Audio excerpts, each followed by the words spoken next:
Nous avons des faiblesses profondément enracinées en nous. Dans certains cas, il n'est pas exagéré de parler d'un combat. En Amérique du Nord, une jeune femme n'est parvenue à changer qu'au prix d'une lutte acharnée. Victime d'agressions sexuelles dans son enfance, elle grandit au sein d'une famille violente et se tourna finalement vers la drogue.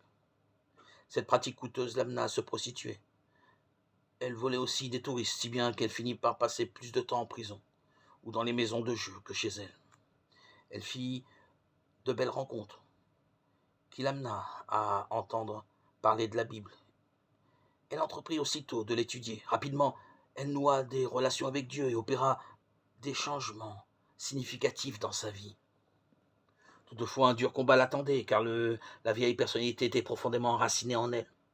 Un jour, prenant ombrage d'un conseil pourtant bien intentionné, elle cessa d'étudier la Bible et retourna à ses pratiques impures.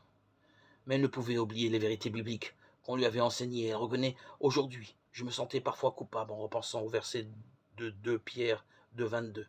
Le chien est retourné à son propre vomissement, et la truie qui a été lavée est retournée se vautrer dans le bourbier. Mais à la longue, ce qu'elle avait appris de la Bible la détermina à fournir un nouvel effort vigoureux. Elle raconte: je m'en suis remis à Dieu, à Jésus, et je l'ai souvent prié de m'aider. Cette fois, et bien que le combat fût toujours aussi rude, la nouvelle personnalité s'est implantée en moi plus profondément. Un jour, dans un moment de faiblesse, elle s'enivra et commit un acte immoral. Mais sa réaction révélait un réel changement. Elle était écœurée de ce qu'elle avait fait. Elle, continuant, ajouta: j'ai beaucoup prié, beaucoup étudié.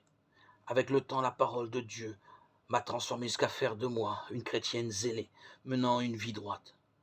Ça fait maintenant plusieurs années qu'elle est une nouvelle femme, ayant laissé loin derrière elle la jeune femme abusée, droguée et dépravée qu'elle était.